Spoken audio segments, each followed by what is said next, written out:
What if you were playing business on hard mode? What if you're over-reliant on willpower to get things done and there was a much easier way to get the results you want and drive the behavior you need in order to win at business, but you just didn't know about it? Well, turns out it exists. It's all about designing your environment for peak performance, which is one of the little secrets that we teach our coaching clients so they can get up to 3 times more done per hour than the average entrepreneur. And that's not magic. That's all a function of not getting distracted, of being nudged into their best behavior, of knowing what to do and actually doing it every single day, right? And what I'm going to be discussing is rooted in nudge theory, which is a part of behavioral science that in essence postulates that you can nudge someone's behavior towards a specific pathway by putting little triggers that do not force that behavior but naturally induce it, right? So you're not forcing someone to do something, you're just creating little environment triggers that create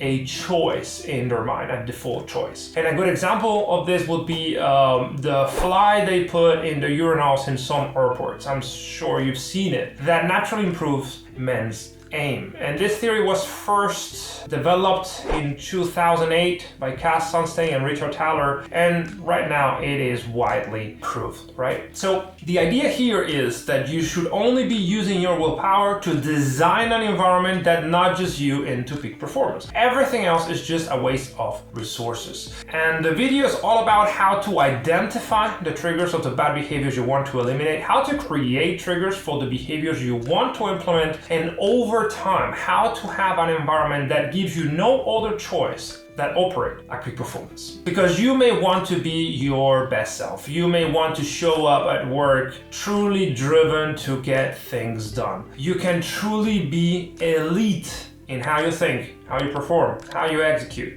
But if you're suddenly put into an environment that is not conducive towards that elite performance, over time your performance will degrade. Identity matters less than environment. Environment has a stronger effect over time in your identity. And you know this to be true because after some point in your business career, you've probably realized that unless you join coaching programs and mastermind and you go network with people that are at the level you want to be at, it is just supremely difficult to advance. You need to be nudged into what you want to become. And that is the power of a supported environment. I remember there's a prototypical self-development catchphrase says that you are the average of the 5 people you relate with the most. And that is true. That is one more example of how your environment, in this case your social environment, shapes your worldview and ultimately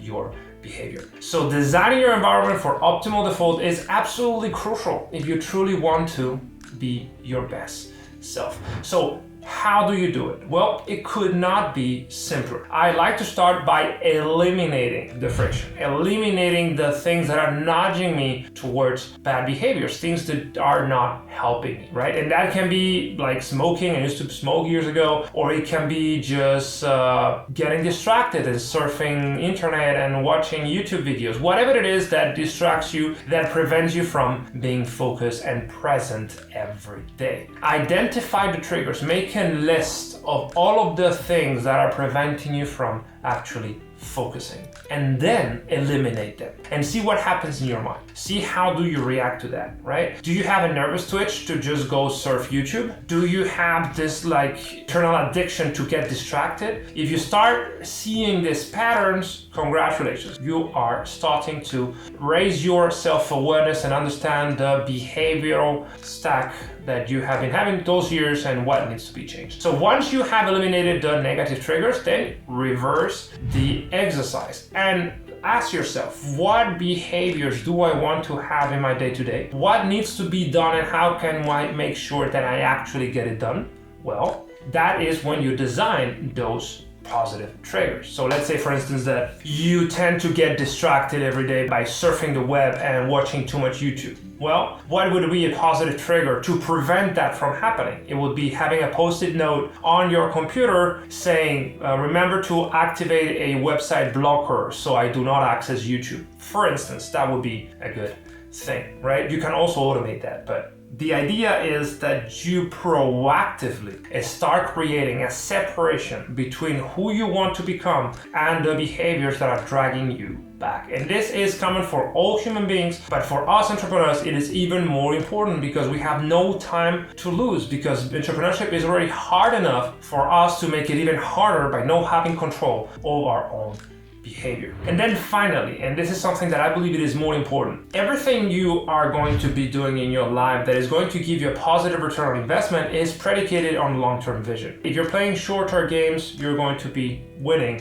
shallow prizes. If you want big paydays, if you want big prizes, mingle with cool people, travel the world, achieve financial freedom, whatever it is that you're looking after, it's all about the long term. It's all about setting the foundation so you have no other choice but to get that big payday or that big financial freedom. So I would argue that thinking strategically about the long-term habits you want to nurture is crucial. Strategically meaning, how can you have a routine that allows you to read, to learn, to exercise, to meditate, to network, in essence, to be your best self every day. Because if you master every single day, you will master your life. So remember, step 1, eliminate all triggers that lead you to negative behaviors. Step 2, create positive triggers in the moment that nudge you towards focus and work. And step 3, and more importantly, create the foundation of the elite self that you have committed to become. Remember that we are most drawn towards the future we most believe in. So having the habits every day to create that future elite self will make those elite results that you are going after inevitable. See you in the next video.